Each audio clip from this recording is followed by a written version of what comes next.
पाकिस्तान में परमाणु रिएक्शन, किराना हिल्स रे रेडियो एक्टिव लीकेज, घर छाड़िबाकू तुरंत निर्देश, घर छाड़िब नहेले एइठी मरिब।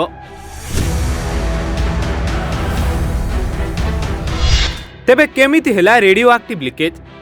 भारत करिछि ना भूकंप होइछि? पाकिस्तान कहुछि मिसाइल माड़े भारत करिछि। पाकिस्तान में भयंकर परमाणु रिएक्शन होइथिबा ने वर्तमान चर्चा जोर धरिछि। कारण पाकिस्तान रो परमाणु हब कुआ जाउथिबा किराना हिल्स रो आखपाख अंचल रे लोकंकु तुरंत घर छाड़िबाकू पाकिस्तान निर्देश दैछि। आउ घर न छाड़िले एठारे ही मरिबो बोली स्थानीय बासिंदा को रोक ठोक पाक कहिछि। आउ एहारी भितरे वर्तमान भाइराल हेउछि पाकिस्तानी को ट्वीट, जे पोस्ट माध्यम रे भारत उपरे पाकिस्तान दोष लगुछि।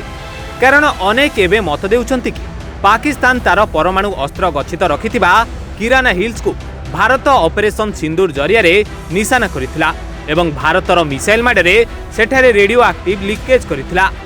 जहाँ परे सेठाकू एबे अमेरिका एक विमान पठाई सेठारे रिएक्शन तदंत करिथिबा नेई आलोचना जोर धरुछि। एमितिरे भी ऑपरेशन सिंदूर रे भारत पाकिस्तान अनेक विमान घाटी उपरे आक्रमण करिथिला, जोंथिरे सरगोधा एवं नूर खान विमान घाटी मध्य रहिथिला।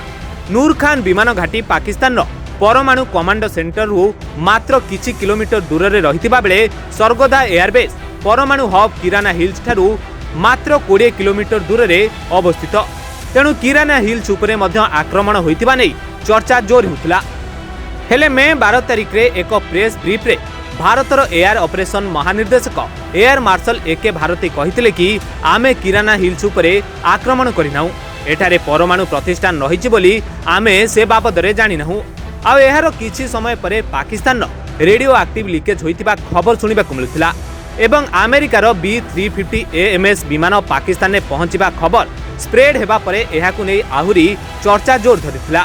कारण अमेरिकार एही विमान रेडियो एक्टिव चिन्हट करिबा पई स्पेशल भाबरे डिजाइन करा जायछि। हेले एबे एहा पाकिस्तान आसीबार खबर अनेक दिग को इशारा करूछि। हेले केमिति पाकिस्तान ने रेडियो एक्टिव लीकेज हला ताहा एबे मध्य रहस्य घेରରେ। भारत एहाकू अस्वीकार करुथिबा बेले पाकिस्तान किंतु भारत उपरे दोषारोप करुछि। Bureau report, reporters today.